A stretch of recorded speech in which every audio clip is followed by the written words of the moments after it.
Hello everyone. In this lecture we are going to see an introduction to electrical drive. Generally, what is an electrical drive? How does it perform? How does it work? For what purposes we use electrical drives? What are its advantages and disadvantages and other factors, right?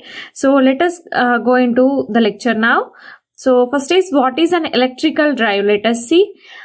An electrical drive is nothing but a system which is used for controlling the motion of an electrical machine, right? Generally, an electrical machine, whether it is a motor or generator, if we suppose it is a motor, right, it is doing some mechanical work or not with the help of electricity. If we give an input, it is doing some mechanical work. So that mechanical work is mainly factored or studied in terms of the speed as well as torque. So the only performance studying of that particular machine can be varied with the help of if the speed is varied or if the torque is varied or not. That is the only thing. But if we are able to control the performance of that motor by using some external source, that is called an electrical drive.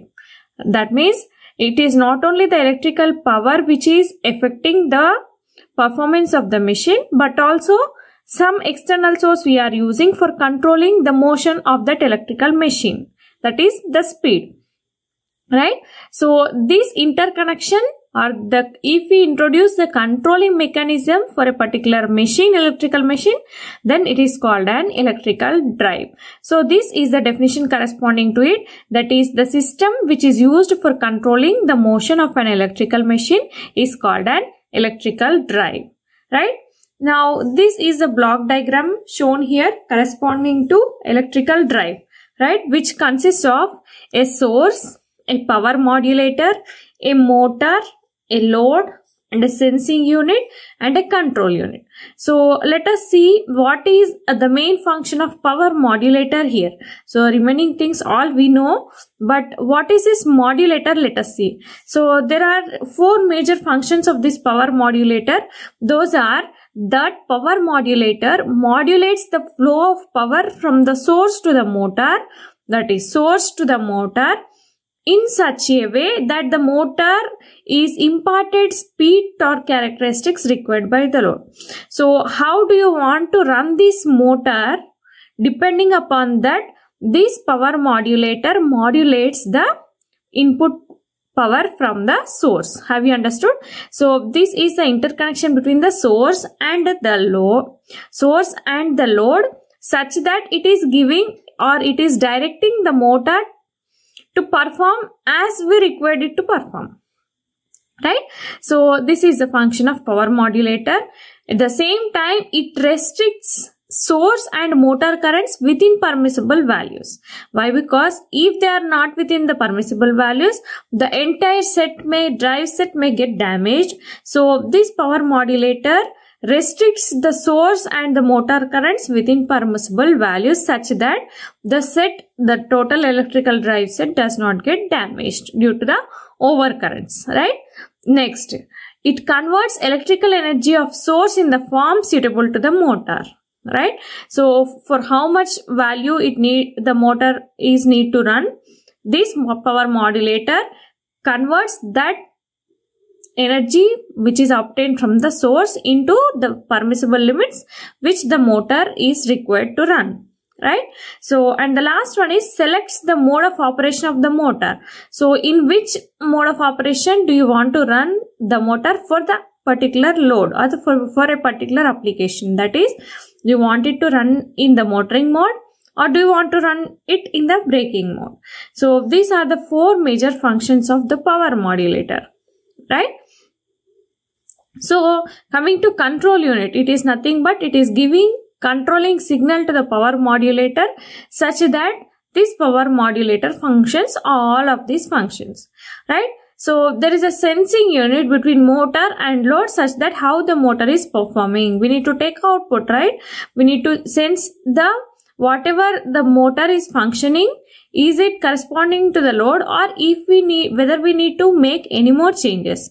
So that is sensed by this sensing unit, or whatever the parameters obtained from functioning of the motor to satisfy the load, that is what are the current, speed, torque, all the parameters will be sensed by this sensing unit, right? So this is about the block diagram. This is the block diagram of an electrical drive, right? Block diagram, right? Now let us see what are the advantages of an electrical drive.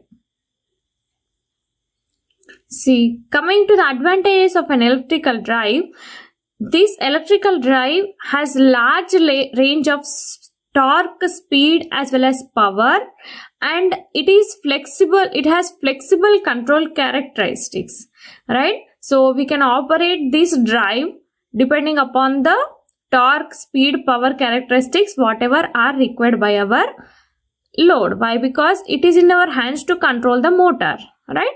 So also, the working of the drive is independent of environmental conditions. It is not depending upon, as it is not depending upon environmental conditions, it is free from pollution or not, right?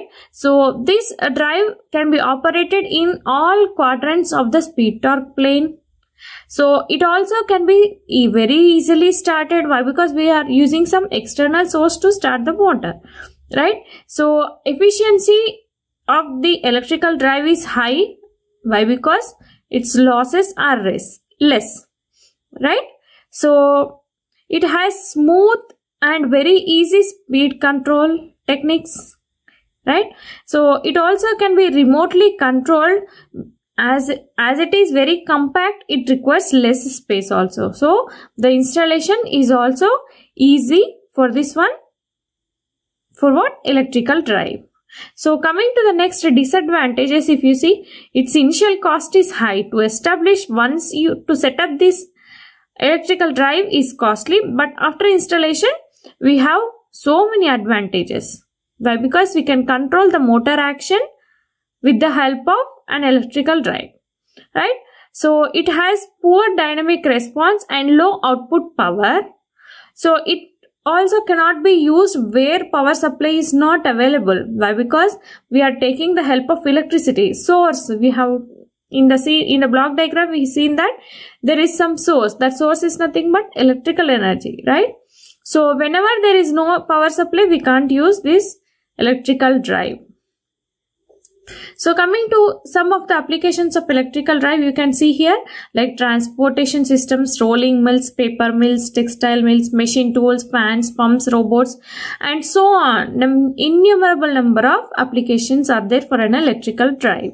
So in the coming lectures, let us study electrical drive in detail. Hope you have understood the concepts. Thank you.